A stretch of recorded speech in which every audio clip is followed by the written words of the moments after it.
മിന്നുകെട്ട് ഭാഗം 5. രചന അവതരണം ദിവ്യരാജ്. റൂമിലെത്തുമ്പോഴേക്കും ഹൃദയമിടിപ്പ് വല്ലാതുയർന്നു അമ്മാളുവിൻ്റെ. എഡ്ഡി പറഞ്ഞതൊക്കെ കാതിലലയടിക്കവേ ഭയം നുരഞ്ഞു കയറി. എഡ്ഡിച്ചായൻ്റെ സ്ഥാനത്ത് മറ്റൊരാളെ സങ്കല്പിക്കാൻ കൂടി കഴിയില്ല തനിക്ക്. പിന്നെ മറ്റൊരാൾ ശരീരത്തിൽ കൈവച്ചാൽ? പക്ഷെ തനിക്ക് എതിർക്കാൻ കഴിയുന്നില്ല. ഓരോ നിമിഷവും ആ കണ്ണുകളുടെ വശ്യതയിൽ പലപ്പോഴും ആണ്ടുപോകുന്നു താൻ. വല്ലാത്തൊരു തരം മാന്ത്രികതയാണ് ആ കണ്ണുകൾക്ക്. മുൻപെങ്ങോ കണ്ട പോലെ ആ കണ്ണുകൾ തൻ്റെ മനസ്സിൽ പതിഞ്ഞു കിടക്കുന്നു. പക്ഷേ തനിക്ക് രക്ഷപ്പെടണം, എന്തെങ്കിലും ചെയ്യണം. ഓർത്തുകൊണ്ട് ഉച്ചത്തിൽ മിടിച്ചുകൊണ്ടിരുന്ന നെഞ്ചിൽ കൈവച്ച് ബെഡിലേക്ക് കയറിക്കിടന്നു കണ്ണുകൾ അടച്ചു പിടിച്ച് ഉറങ്ങുന്നതായി നടിച്ചു. ചാരിയിട്ട വാതിൽ തുറന്ന് ഇസഹാക്ക് അകത്തേക്ക് കയറിയതും ബാഗും ലാപ്പും ടേബിളിനു മുകളിൽ വെച്ചതും ഏറെ കണ്ണാലെ നോക്കിക്കണ്ടവൾ. അപ്പോഴും ഹൃദയം പെരുമ്പറ മുഴക്കിക്കൊണ്ടിരുന്നു. ശ്വാസോച്ഛ്വാസം ഉയർന്നുകൊണ്ടിരുന്നു. ഏറെ നേരായിട്ടും അവൻ്റെ അനക്കമൊന്നും അറിയാഞ്ഞ് വീണ്ടും ഏറ് കണ്ണാലെ നോക്കവേ കണ്ടു തൻ്റെ തൊട്ടടുത്തായി തന്നെ തന്നെ നോക്കിയിരിക്കുന്നവനെ. അത് കണ്ടതേ വല്ലാത്ത ഭയം ഉടലെടുത്തു. കുറച്ചു കഴിഞ്ഞ് പതിയെ നെറുകിൽ ചുംബിച്ചുകൊണ്ട് എണീറ്റകന്നതും ദീർഘമായൊന്ന് നിശ്വസിച്ചവൾ. ഫ്രഷായി തിരികെ വന്ന് ലാപ്പ് തുറന്ന് അതിൽ തന്നെ മുഖം പൂഴ്ത്തിയിരുന്നു അവൻ ഏറെ നേരം.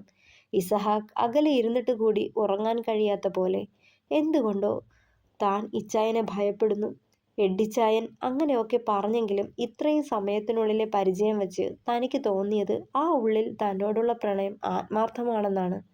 ഓർത്തു കിടക്കവേ ഇസഹാക്കിൻ്റെ ചുണ്ടുകൾ അവളുടെ പിൻകഴുത്തിലും തോളിലുമെല്ലാം മാറി മാറി പതിയാൻ തുടങ്ങി. ഹൃദയമിടിപ്പ് വല്ലാതുയർന്നു. ടോപ്പിന് മുകളിലൂടെ അവളുടെ വയറിലൂടെ ഇസഹാക്കിൻ്റെ കരങ്ങൾ ഒഴുകി. ഭയം തോന്നിയതും ഇച്ചായ, വേണ്ട വേണ്ട, എന്നെ ഒന്നും ചെയ്യല്ലേ, നേർത്ത ശബ്ദത്തിൽ പറഞ്ഞുകൊണ്ട് ചാടിപ്പിടച്ചെഴുന്നേറ്റു. കുസൃതിയോടെ ഇസഹാക്ക് അവളെ ചേർത്ത് പിടിച്ചു. അപ്പോ കള്ള ഉറക്കമായിരുന്നല്ലയോ? എന്നാത്തിനോ കൊച്ചേ? ഇച്ചായനെ പേടിച്ചിട്ടോ അതോ ഇച്ചായനെ ഇഷ്ടമല്ലാഞ്ഞിട്ടോ? അവനത് പറയവേ മുഖമുയർത്തി പിടയ്ക്കുന്ന കണ്ണാലെ അവനെ ഒരു വട്ടം നോക്കിക്കൊണ്ട് മുഖം കുനിച്ചു. കുറ്റബോധം തോന്നി. ഓരോ നിമിഷവും തെറ്റ് ചെയ്തവളെപ്പോലെ കണ്ണുകൾ നിറച്ചു പിടിച്ച് അവന് മുന്നിലിരുന്നു. ഏയ്, എന്നാടാ ഇത്? ഇച്ചായൻ തമാശയായി പറഞ്ഞതല്ലയോ? നീ എന്നാത്തിനാ കരയുന്നേ? നിന്നെ ചേർത്ത് പിടിച്ച് കിടന്നപ്പോഴേ ഞാൻ അറിഞ്ഞതാ എൻ്റെ പെണ്ണ് ഉറങ്ങുകയല്ല, ഉറക്കം നടിക്കുകയാണെന്ന്. നിന്റെ ഹൃദയമിടിപ്പിൽ നിന്നത് അറിയാൻ കഴിഞ്ഞതാ. അവൻ്റെ നെഞ്ചിൽ സ്വയം തല്ലിക്കൊണ്ട് പറഞ്ഞു. നിന്നിൽ നിന്ന് എന്ത് മാറ്റം വന്നാലും എനിക്കറിയാം അമ്മു. ഒന്നുറപ്പാ, ഞാനുമായി പൊരുത്തപ്പെടാൻ നിനക്ക് കഴിയാത്ത പോലെ. എന്നാടാ അതിൻ്റെ കാരണം? എന്നോട് പറയാനായിട്ട് എന്തേലും ഉണ്ടോ നിനക്ക്? അവനത് ചോദിക്കവേ ഞെട്ടലോടെ മുഖമുയർത്തി അവനെ നോക്ക മാത്രം ചെയ്തു. ഉടനെ തന്നെ നോട്ടം മാറ്റി ഉള്ളിലെ രഹസ്യം പിടിക്കപ്പെട്ടാലോ എന്ന ഭയത്താൽ. അമ്മു, ആർദ്രമായി അവൻ വിളിച്ചതും കണ്ണുകൾ ഉയർത്തി അവനെ നോക്കി. എന്നാത്തിനാ അമ്മു നീ എന്നെ പേടിക്കുന്നേ? നിന്റെ സമ്മതം ചോദിക്കാതെ കടന്നു പിടിക്കാൻ അത്രയ്ക്ക് മോശക്കാരനായാണോ നീ എന്നെ കരുതിയിരിക്കുന്നത്? ഉള്ളിലെ നോവ് പുഞ്ചിരിയായി മറച്ചുകൊണ്ട് അവനത് ചോദിക്കവേ അമ്മാളുവിൻ്റെ ഇടനെഞ്ചിൽ തുളഞ്ഞു കയറി മുറിവുണ്ടാക്കി അവൻ്റെ കണ്ണിലെ ആ പിടപ്പ്. നിശ്ചലയായി അവനെ തന്നെ നോക്കിയിരുന്നവൾ മറുപടി പറയാതെ. I need you Ammu. അത് ഇപ്പോ ഇങ്ങനെയല്ല. എന്നെ നീ അക്സെപ്റ്റ് ചെയ്തെന്ന് നിന്നിലൂടെ ഞാൻ അറിയുന്ന ദിവസം, അന്ന് ഞാൻ നിന്റെ അനുവാദം കൂടി ചോദിക്കാതെ എൻ്റേതാക്കും. അവളുടെ മുഖം കയ്യിലെടുത്തുകൊണ്ട് പറയവേ വീണ്ടും ആ കാപ്പിക്കണ്ണുകളുടെ വശ്യതയിൽ ആണ്ടുപോയവൾ. എവിടെയോ കണ്ട് മറന്ന ആ കണ്ണുകൾ ഓർത്തെടുക്കാൻ പാടുപെട്ടു അമ്മാള്. അമ്മോ, കിടന്നോ? നാളെ നേരത്തെ റെഡിയായി നിന്നേക്കണേ. നമ്മൾ ഒരിടത്ത് പോവുക. 9:30 നമുക്ക് അവിടെ എത്തണം. പറഞ്ഞുകൊണ്ട് ബെഡിലേക്ക് ചാഞ്ഞു ഇസഹാക്ക്. നെറ്റിക്ക് മീതെ കൈവച്ച് കിടന്നവൾ. ഇസഹാക്ക് പറഞ്ഞ കാര്യങ്ങൾ മാത്രം ആയിരുന്നു അവളുടെ മനസ്സിൽ. എഡ്ഡി പറഞ്ഞതിലെന്തോ പൊരുത്തക്കേട് തോന്നി അവൾക്ക്. താൻ ഇതുവരെ കേട്ടറിഞ്ഞതല്ല ശരിക്കുള്ള ഇസഹാക്ക് ജോൺ കുരിശുമുറ്റം എന്നറിയുകയായിരുന്നു അവൾ. രാവിലെ ഉണരുമ്പോൾ താൻ ആ ഇടനെഞ്ചിലാണെന്ന് അറിഞ്ഞതും ചാടിപ്പിടച്ചെഴുന്നേറ്റു അമ്മു. നീണ്ട തലമുടിയിൽ കോർത്ത കുരിശുമാല പതിയെ വേർപെടുത്തിക്കൊണ്ട് അവനെ നോക്കി. പതിയെ ശബ്ദമുണ്ടാക്കാതെ എഴുന്നേറ്റ് പോവാൻ തുടങ്ങിയതും അവൻ അവളെ വലിച്ചു നെഞ്ചിലേക്കിട്ടിരുന്നു.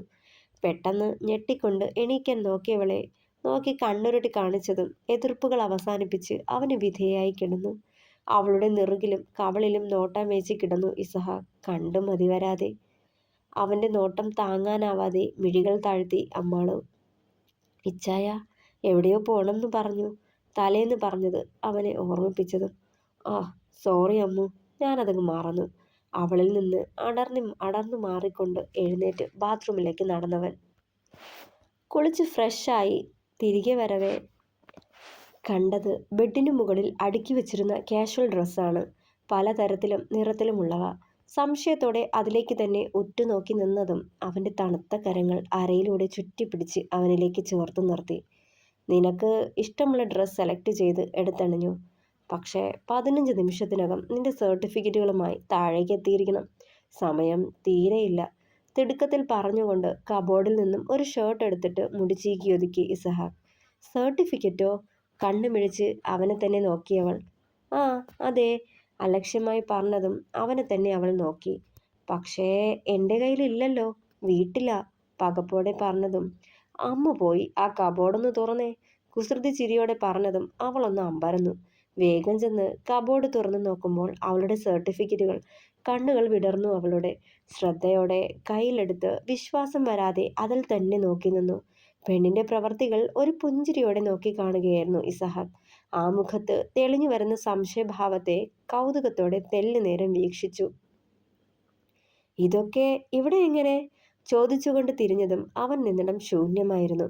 താഴേക്ക് പോയി കഴിഞ്ഞിരുന്നു.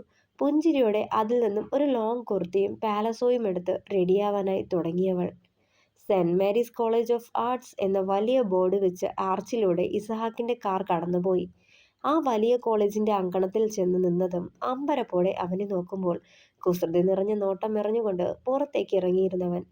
ഇസഹാക്കിന് പിന്നാലെ ഓടിയെത്തി അമ്മാളവും. ഇച്ചായ, നമ്മളിവിടെ എന്താ? ചെറു അമ്പരപ്പോടെ ചോദിക്കുന്നവളുടെ കയ്യിൽ തൻ്റെ കൈ കോർത്ത് അവളെ നോക്കി പുഞ്ചിരിച്ചു ഇസഹാക്ക്. അമ്മുവിന് PG ചെയ്യണ്ടേ? അവളുടെ പിടയ്ക്കുന്ന കണ്ണുകൾ വിടരുന്നത് അവൻ കൗതുകത്തോടെ നോക്കി നിന്നു. ചെയ്യണം. നിറഞ്ഞ പുഞ്ചിരിയോടെ ഉള്ള മുഖം കാണെ അമ്പരപ്പ് നിറഞ്ഞു അവനിൽ. തൻ്റെ താലി വീണതിൽ പിന്നെ അവളുടെ മുഖം തെളിഞ്ഞു കണ്ടത് ഇന്നാണ്. ഇപ്പോ നേരത്തേതിലും 10 മടങ്ങ് സൗന്ദര്യം തോന്നിപ്പോകുന്നു അവൾക്ക്. ചിരിയോടവൻ ഓർത്തു. അമ്മ നാളെ മുതൽ ഈ കോളേജിലാണ് PG ചെയ്യാൻ പോണത്. അഡ്മിഷൻ്റെ കാര്യങ്ങൾ എല്ലാം ഇന്നലെ തന്നെ ശരിയാക്കി.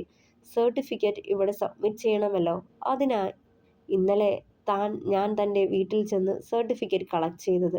അവൻ്റെ വാക്കുകൾ അവളിൽ ചെലുത്തുന്ന സന്തോഷവും അമ്പരപ്പും ആകാംക്ഷയുമെല്ലാം വിവിധ ഭാവങ്ങളായി മുഖത്ത് വിരിയുന്നത് കണ്ണെടുക്കാതെ നോക്കി നിന്നു ഇസഹാക്ക്. അച്ഛന് വയ്യാണ്ടായത് കൊണ്ടാ ഇനി പഠിക്കണില്ലെന്ന് തീരുമാനിച്ചത്. ഞങ്ങൾക്ക് രണ്ടാൾക്കും കഴിഞ്ഞുകൂടാനുള്ളതും അച്ഛൻ്റെ മെഡിസിനുള്ളതും അച്ഛൻ്റെ പെൻഷനിൽ നിന്നും പുരയിടത്തിലെ വരുമാനത്തിൽ നിന്നും കിട്ടുന്നുണ്ടായിരുന്നു. ഇനി പഠിക്കണമെന്ന് കൂടി പറഞ്ഞാൽ അച്ഛൻ എവിടെയെങ്കിലും ജോലിക്ക് പോവാൻ തുടങ്ങും. അത് പേടിച്ചാ ഞാനിനി പഠിക്കണില്ല എന്ന് പറഞ്ഞ് അടുത്ത ട്യൂഷൻ സെൻറ്ററിൽ കുഞ്ഞു കുട്ടികൾക്ക് ട്യൂഷൻ എടുക്കാൻ പോയത്. അച്ഛന് അത് ഇഷ്ടമല്ലായിരുന്നു. കുറേയേറെ വായിട്ടലച്ചാലും തുച്ഛമായ ശമ്പളമല്ലേ മോൾക്ക് കിട്ടാറുള്ളൂ, മോള് പോവണ്ട എന്ന് പറയുമായിരുന്നു. പക്ഷേ ഞാൻ വീട്ടിലിരുന്നാൽ എനിക്ക് പഠിക്കാൻ പോവാൻ പറ്റുന്നില്ല എന്ന് പറഞ്ഞു അച്ഛൻ വിഷമിക്കും. അതുകൊണ്ട് ചെറിയ വരുമാനമായാലും വിട്ടുകളയാൻ തോന്നിയില്ല. ചിരിയോടെ പറഞ്ഞു നിർത്തിയവൾ. അവനെ നോക്കുമ്പോൾ അവളെ തന്നെ ഉറ്റുനോക്കി നിൽക്കുന്നുണ്ടായിരുന്നവൻ ഇമ വെട്ടാതെ പതിയെ അവനിൽ നിന്നും നോട്ടം മാറ്റി മുന്നോട്ട് നോക്കി നടന്നു. അവളുടെ മനസ്സിന്റെ സന്തോഷമാണ് അവളുടെ ഈ വാചാലതയ്ക്ക് പിന്നിലെന്ന് ഓർക്കുകയായിരുന്നു ഇസഹാക്ക് അന്നേരം. ഇത്രയൊക്കെ സംസാരിക്കുന്ന ആളാണോ എന്നോട് അധികം സംസാരിക്കാത്തത്? ഇച്ചായനെ പേടിച്ചിട്ടാണോ ചോദിക്കാനുള്ളത് മറുപടി മാത്രം പറയുന്നത്, അതും ഒരു മൂളലിലോ തലയാട്ടലിലോ നിർത്തിക്കൊണ്ട്? ഹേ, ആണോ അമ്മു? കുസൃതി നിറഞ്ഞ ചിരിയോടെ അവനത് ചോദിച്ചതും മുഖം കുനിച്ചൊന്ന് പുഞ്ചിരിച്ചു അവൾ. അമ്മു പതിയെ വിളിച്ചതും മുഖമുയർത്തി അവനെ നോക്കി. ഇനിയും പേടിയാണോ നിനക്കെന്നെ? അവൻ്റെ കണ്ണുകളിൽ ചെറിയൊരു വിഷാദം പടർന്നത് അവൾ അറിഞ്ഞു. ഇല്ലെന്ന് തലയാട്ടുമ്പോൾ ആ കാപ്പി കണ്ണുകൾ വിടരുന്നതും അവൾ ശ്രദ്ധിച്ചു. മാനേജർ അച്ഛൻ്റെ റൂമിലിരിക്കുമ്പോൾ വല്ലാത്ത സന്തോഷം തോന്നി അവൾക്ക്. ഒരിക്കലും തുടർന്ന് പഠിക്കാൻ കഴിയുമെന്ന് ചിന്തിച്ചതല്ല. പക്ഷേ ഇന്ന് വീണ്ടും താൻ ഏറെ കാലം സ്വപ്നം കണ്ട കലാലയ ജീവിതത്തിലേക്ക് വീണ്ടും ഒരു മടക്കം. ഉള്ളിലെ സന്തോഷം പുഞ്ചിരിയായി ചുണ്ടുകളിൽ തെളിഞ്ഞു. അറിയാലോ, ഇവിടെ അഡ്മിഷനൊക്കെ ക്ലോസ് ചെയ്തതാ.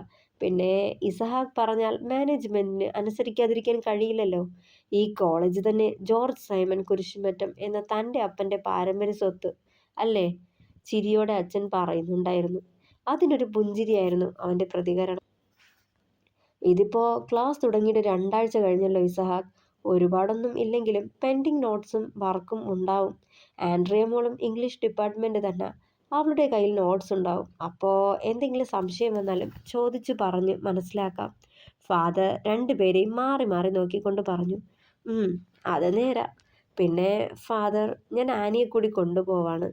അമ്മുവിന് വേണ്ട ടെക്സ്റ്റും ബുക്കും വാങ്ങണമല്ലോ. അവളോട് ഉണ്ടെങ്കിൽ എളുപ്പവാ. ഇസഹാക്ക് അയാളെ നോക്കി. അതിനെന്താ ഇസഹാക്ക്, കൊണ്ടുപോയിക്കോ. എന്നാ പിന്നെ ഞങ്ങൾ ഇറങ്ങട്ടെ ഫാദർ. അമ്മു നാളെ തന്നെ ജോയിൻ ചെയ്യും, ചെയറിൽ നിന്നും എഴുന്നേറ്റ് കൊണ്ട് പറഞ്ഞവൻ. ശരി ഇസഹാക്ക്. അച്ഛനൊന്ന് പുഞ്ചിരിച്ചു. ആനിയും കൂട്ടി രണ്ടുപേരും വലിയൊരു ബുക്ക് സ്റ്റാളിൽ കയറി വേണ്ടതെല്ലാം വാങ്ങി.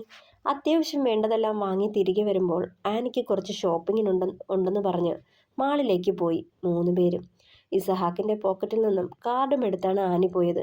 ഒരു ഫാൻസി ഷോപ്പിൽ കയറി അത്യാവശ്യം കുറേയേറെ സാധനങ്ങൾ വാങ്ങിക്കൂട്ടി ആനി. അവൾക്ക് വാങ്ങുന്ന പോലെ അമ്മാളുവിനും വാങ്ങിക്കൂട്ടുന്നുണ്ടായിരുന്നു. ആനി, ഇതൊന്നും ഞാൻ ഉപയോഗിക്കാറില്ല, എനിക്കിതൊന്നും വേണ്ട. പലതരം ക്രീമുകളും ലോഷനും ലിപ്സ്റ്റിക്കും മേക്കപ്പിന് വേണ്ട മറ്റു സാധനങ്ങളും വാങ്ങിക്കൂട്ടുന്നവളോടായി പറയുന്നുണ്ടായിരുന്നു അമ്മ. മിണ്ടരുത്, നീ കുറെ മാറാനുണ്ട്. പഴയ അമ്മാളുമല്ല നീ. ഇപ്പോൾ കുരിശുമറ്റത്തെ കിരീടം വയ്ക്കാത്ത രാജകുമാരൻ ദ ഗ്രേറ്റ് ഇസഹാക്ക് ജോണിന്റെ ഭാര്യ. നീ ഇങ്ങനെ കാട്ടുവാസി ലുക്കിൽ നടന്നാൽ അതിന്റെ നാണക്കേട് എൻ്റെ ഇച്ഛായന. അതുകൊണ്ട് ഒരു ഭാഗത്ത് പോയി ചുപ് രഹോ, ഓക്കെ? അമ്മുവിനെ കളിയാക്കി പറഞ്ഞതും അവൾ ചുണ്ടുകൂർപ്പിച്ച് ആനിയെ നോക്കി. ഒന്നിളിച്ച് കാട്ടിക്കൊണ്ട് വീണ്ടും വാങ്ങിക്കൂട്ടാൻ തുടങ്ങിയവൾ. ആനി, മതി, എല്ലാം ആയല്ലോ, ഇനി തിരിച്ചു പോവാം നമുക്ക്. ഹെയർ ബാൻഡും മേക്കപ്പ് സെറ്റും എത്ര വാങ്ങിയിട്ടും മതിയാവാതെ നിൽക്കുന്നവളെ ദയനീയമായി നോക്കി അമ്മാളും. ശരി, ഇനി ഞാൻ ബിൽ പേ ചെയ്തിട്ട് വരാം പറഞ്ഞുകൊണ്ട് അമ്മുവിനെ കൂട്ടി ഇസഹാക്കിന്റെ പോക്കറ്റിൽ നിന്നും എടുത്ത കാർഡുമായി ബില്ല് പേ ചെയ്യാൻ പോയി. ബില്ലൊക്കെ പേ ചെയ്ത് കഴിഞ്ഞ് 2 പേരും കൂടി ഇസഹാക്കിനടുത്തേക്ക് നടന്നു. ഇസഹാക്ക് ഈ സമയം പുറത്തു നിന്ന് ഫോണിൽ ആരോട് സംസാരിക്കുന്നുണ്ടായിരുന്നു.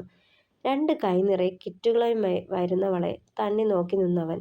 എന്നതാടി ആനിമോളെ, ഷോപ്പ് മൊത്തം വില കൊടുത്ത പോലുണ്ടല്ലോ, കിറ്റുകളിലായി നോട്ടം എറിഞ്ഞുകൊണ്ട് ചോദിച്ചവൻ. അതേ, ഇതെനിക്ക് മാത്രമുള്ള ഐറ്റംസ് അല്ല, ഇച്ചേൻ്റെ കെട്ടിയോൾക്ക് കൂടിയുള്ളതാ. അതേ, കെട്ടിയോളെ നല്ല കോലത്തിൽ കാണണമെങ്കിലേ ദൊട്ടിറക്കണം. അല്ല, ദേ ഇമ്മാതിരി കാച്ചെണ്ണയുള്ള മണമുള്ള മുടിയും നെറ്റിയിൽ ചന്ദനക്കുറിയും ആകെ ഒരു അമ്പലവാസി ലുക്കിൽ കണ്ടാൽ മതിയെങ്കിൽ ദേ ഇപ്പോൾ ഇതോടെ ഈ ഷോപ്പിംഗ് നമുക്ക് കർട്ടനിടാം. അമ്മാളുവിനെ അടിമുടി നോക്കി പുച്ഛിച്ചുകൊണ്ട് പറഞ്ഞു. അതേ, അങ്ങനെയെങ്കിൽ ഇവിടെ വെച്ച് ഷോപ്പിങ്ങിന് മോള് കർട്ടനിട്ടോ. എനിക്ക് എൻ്റെ കെട്ടിയോളെ ഇങ്ങനെ തന്നെ കാണുന്നതാണ് ഇഷ്ടം. നീയായിട്ട് ഈ കോലം മാറ്റി പേക്കോലമാക്കണ്ട. ഇസഹാക്ക് അത് പറയുമ്പോൾ അമ്മ മുഖമുയർത്തി അവനെ നോക്കി. ഇച്ഛായ, എനിക്ക് ഇനിയും പർച്ചേസ് ചെയ്യാനുണ്ട്. ആനി അവനെ നോക്കി ചുണ്ടു കൂർപ്പിച്ചു. ഇന്നത്തേക്ക് ഇത്രയും മതി, വന്നേ. എനിക്ക് ചെന്നിട്ട് വേറെ പണിയുള്ളതാ. ഓഫീസിലേക്ക് പോകണം, അവിടെ എബി എന്നെ വെയിറ്റ് ചെയ്തിരിക്കുക. അവനത് പറഞ്ഞതും ആനിയുടെ മുഖം വിടർന്നു. എബിച്ചയൻ എപ്പോഴാ വന്നത്? എന്നിട്ട് വീട്ടിലേക്ക് വന്നില്ലല്ലോ, ആകാംക്ഷയോടെ ചോദിച്ചു ആനി. അവൻ ഇന്നലെ വന്നിരുന്നു. എന്നാന്നറിയാൻ മേല, ഈയിടെയായിട്ട് വീട്ടിലേക്ക് വിളിച്ചാൽ കൂടി അവൻ എന്തേലും പറഞ്ഞു ഒഴിയുക. ചോദിക്കണം എന്നതാ കാര്യമെന്ന് ഫോണിൽ കുത്തി പറഞ്ഞുകൊണ്ട് മുന്നോട്ട് നടന്നു. ഈ സമയം ആനിയുടെ മുഖം മങ്ങിയത് അമ്മാള് കാണുന്നുണ്ടായിരുന്നു. ഇച്ചായ, എനിക്ക് ഐസ്ക്രീം വേണം. ആനി ഇസഹാക്കിന്റെ കയ്യിൽ പിടിച്ച് നിർത്തിക്കൊണ്ട് കെഞ്ചി പറഞ്ഞു. നിനക്ക് വീട്ടിലേക്ക് പോകണമെന്നൊന്നുമില്ലേ ആനി? അവനൊന്ന് കടുപ്പത്തിൽ ചോദിച്ചു.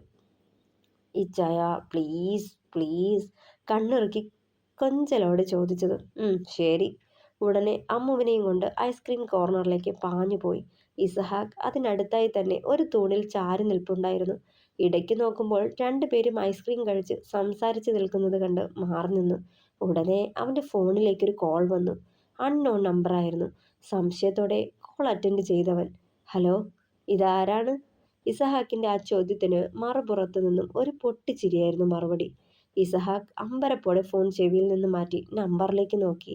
പരിചയമില്ലാത്ത നമ്പർ അവനോർത്തു. ഇസഹാക്ക് ജോൺ കുരിശുമറ്റം. മറന്നോ നീ എന്നെ? അത്ര പെട്ടെന്ന് മറക്കാൻ കഴിയോ നിനക്കെന്നെ? വീണ്ടും പൊട്ടിച്ചിരിച്ചു അയാൾ. ആരാടാ നീ? ആളെ കളിയാക്കുന്നു. ക്ഷമ കെട്ട് ഇസഹാക്ക് അലറി. കൂൾ ഡൗൺ ഇസഹാക്ക്, കൂൾ ഡൗൺ. ഞാനടാ, സിദ്ധാർത്ഥ് മേനോൻ. ആ പേര് കേട്ടതും ഇസഹാക്ക് ഒന്ന് നടുങ്ങി. 2 വർഷം മുന്നേ നീ കാരണം എനിക്ക് നഷ്ടപ്പെട്ട എൻ്റെ ജീവിതത്തിന് വിലയിടാനാ ഞാൻ വീണ്ടും വന്നത്. നീ എന്താ കരുതിയത്? ഇനിയുള്ള എൻ്റെ ജീവിതം ജയിലിനുള്ളിൽ തന്നെ ഒടുങ്ങുമെന്നോ? ഇല്ല, നാൾക്ക് നാൾ ആളിക്കത്തുന്ന പകയാടാ എൻ്റെ നെഞ്ചിൽ. കാല് പിടിച്ച് പറഞ്ഞതല്ലേ ഒരു തവണത്തേക്ക് ക്ഷമിക്കാൻ. കേട്ടില്ലല്ലോ നീ. നീ കാരണം എനിക്ക് നഷ്ടപ്പെട്ടത് എൻ്റെ എല്ലാമായിരുന്നവളെയാ. വിതുമ്പലോടെ മറുപുറം നിശബ്ദമായതും. സിദ്ധാർത്ഥ്, പ്ലീസ്, എനിക്കൊന്നും അറിയില്ലായിരുന്നു. അറിയാതെ ഞാൻ ഇസഹാക്ക് പറയാൻ തുടങ്ങിയത്. മതി, നിർത്ത്. ഇനി നിനക്ക് പറയാൻ അവസരങ്ങളില്ല. എനിക്ക് വിധി നടപ്പാക്കാനുള്ള അവസരങ്ങളാ മുന്നിൽ. നിന്നെ ഞാൻ ഒന്നും ചെയ്യില്ല ഇസഹാക്ക്. നീ ചെയ്ത തെറ്റിന്റെ ഫലം അനുഭവിക്കാൻ പോകുന്നത് അവളാ, നിന്റെ ഭാര്യ അമ്മാളു. അത് കേട്ടതും തരിച്ചു നിന്നു പോയവൻ. ഭാര്യയ്ക്കൊപ്പം ഷോപ്പിംഗ് മാളില്ല അല്ലേ? വിവാഹം കഴിഞ്ഞ് 2 ദിവസമായില്ലേ ആയുള്ളൂ. അവളെ ഇങ്ങനെ ഒറ്റയ്ക്ക് പെങ്ങടെ കൂടെ ഐസ്ക്രീം കഴിക്കാൻ വിടാമോ ഇസഹാക്ക്? ഈ സമയം ഇസഹാക്ക് സിദ്ധുവിനെ തേടി മാളിന്റെ എതിർഭാഗത്തെത്തിയിരുന്നു. ചുറ്റും പരതിക്കൊണ്ടിരുന്നു. നീ ആരെയാ നോക്കുന്നത് ഇസഹാക്ക്? എന്നെയോ? കണ്ടുപിടിക്കില്ല. നിന്റെ വിരൽ തുമ്പകലെ തൊടാതെ നിൽക്കാൻ ഞാൻ. നിന്റെ ഭാര്യ നിന്നിടത്തേക്കൊന്ന് നോക്കിയേ, അവൾ അവിടെ ഇല്ല. ചിരിയോടെ പറഞ്ഞു അയാൾ. ഇസഹാക്ക് തിരിഞ്ഞു നോക്കുമ്പോൾ ആനി മാത്രമേ ഉള്ളൂ. അമ്മു നിന്നിടം ശൂന്യം. നെഞ്ചിലൂടെ ഒരു മിന്നൽ പിണർ കടന്നുപോയി. വിറയോടെ ആനിയുടെ അടുത്തേക്ക് പാഞ്ഞു. കൂൾ, അവിടെ പോയിട്ട് കാര്യമില്ല. വാഷ്റൂമിനടുത്തേക്ക് ചെന്ന് നോക്ക്. ഇസഹാക്ക് വീണ്ടും തിരിഞ്ഞു. വാഷ്റൂമിനടുത്തേക്ക് പാഞ്ഞു. അമ്മു പുറത്തു നിൽപ്പുണ്ടായിരുന്നു. ആശ്വാസത്തോടെ നെഞ്ചിൽ കൈവച്ചു. നീ ആശ്വസിക്കണ്ട ഇസഹാക്ക്. അവളുടെ കയ്യിൽ ചോക്ലേറ്റ് കണ്ടോ നീ? അതിപ്പോ അവൾ വായിലേക്ക് വെക്കും. ആ നിമിഷം അവൾ തീരും. പറഞ്ഞുകൊണ്ട് കോൾ കട്ടായി. ഇസഹാക്ക് നോക്കുമ്പോൾ അമ്മ ചോക്ലേറ്റ് വായിലേക്ക് അടുപ്പിച്ചു തുടങ്ങിയിരുന്നു. വേഗം പാഞ്ഞു ചെന്ന് അവളിൽ നിന്നത് തട്ടിപ്പറിച്ച് വേസ്റ്റ് ബിന്നിലേക്കിട്ടു. അമ്മുവിനെ നെഞ്ചിലേക്ക് ചേർത്ത് പിടിച്ചു. അവൻ്റെ ആ പ്രവൃത്തി കണ്ട് അമ്മരന്ന് നോക്കുന്നുണ്ടായിരുന്നു അമ്മു. കണ്ണുകൾ ഇറുക്കിയടച്ച് കിതപ്പോടെ നിൽപ്പുണ്ടവൻ. ഒരു നിമിഷം പോയ ജീവൻ തിരികെ വന്നതുപോലെ. ആരാ അമ്മു നിനക്ക് ഈ ചോക്ലേറ്റ് തന്നത്? അവൻ ഒച്ചയെടുത്തു. അമ്മാളു ഭയത്തോടെ അവനെ നോക്കി. അവളുടെ കണ്ണുകളിലെ പിടപ്പ് കണ്ടതും അവനൊന്ന് ശാന്തനായി. അമ്മു ശബ്ദം താഴ്ത്തി വിളിച്ചു. ആരെങ്കിലും എന്തെങ്കിലും തന്നാൽ എന്തിനാ വാങ്ങി കഴിക്കുന്നത്? അവളുടെ നെറുകിൽ തലോടിക്കൊണ്ട് ചോദിച്ചു. ഇച്ചായ, അതൊരു കുഞ്ഞു വാവ തന്നതാ. വാവയുടെ ബർത്ത്ഡേ ആണെന്നും പറഞ്ഞു. വാങ്ങിയില്ലെങ്കിൽ കുഞ്ഞിന് സങ്കടാവില്ലേ? അതാ വാങ്ങിയേ. പിന്നെ ഞാൻ വിഷ് ചെയ്തപ്പോൾ ആള് ഹാപ്പി. ചിരിയോടെ പറഞ്ഞുകൊണ്ട് അവനിൽ നിന്നും മാറി നിന്നു. ഇസഹാക്ക് ഒന്ന് ദീർഘമായി നിശ്വസിച്ചു. അപ്പോഴേക്കും വീണ്ടും അതേ നമ്പറിൽ നിന്നും കോൾ വന്നു. അവൻ വേഗം അറ്റൻഡ് ചെയ്തു. പേടിച്ചു പോയോ ഇസഹാക്ക്? നീ ഭാര്യയെ എത്രമാത്രം സ്നേഹിക്കുന്നെന്ന് ഞാനൊന്ന് പരീക്ഷിച്ചതല്ലേ. അതിൽ വിഷമൊന്നും കലർന്നിട്ടില്ല. ഒരു ചെറിയ കുട്ടി അവൾക്ക് കൊടുത്തതാ. ഭാര്യയെ പ്രാണനല്ലേ? അതുപോലെ തന്നായിരുന്നടാ എനിക്ക് എൻ്റെ താരയും. എൻ്റെ പ്രാണൻ, സന്തോഷം, പ്രതീക്ഷ എല്ലാം അവളായിരുന്നു. പിന്നെ നീ പേടിക്കണ്ട. ഇപ്പോൾ ഞാൻ നിന്റെ ഭാര്യയെ ഒന്നും ചെയ്യില്ല. എന്താന്നോ, നീ അവളെ സ്നേഹിക്കണം. കുറേ നാൾ കഴിയുമ്പോൾ നിന്റെ ചോര അവളുടെ ഉള്ളിൽ വളരാൻ തുടങ്ങില്ലേ? അപ്പോ നീ ഒരുപാട് സന്തോഷിക്കും. പ്രതീക്ഷയോടെ കാത്തിരിക്കും ആ കുഞ്ഞിൻ്റെ വരവിന്.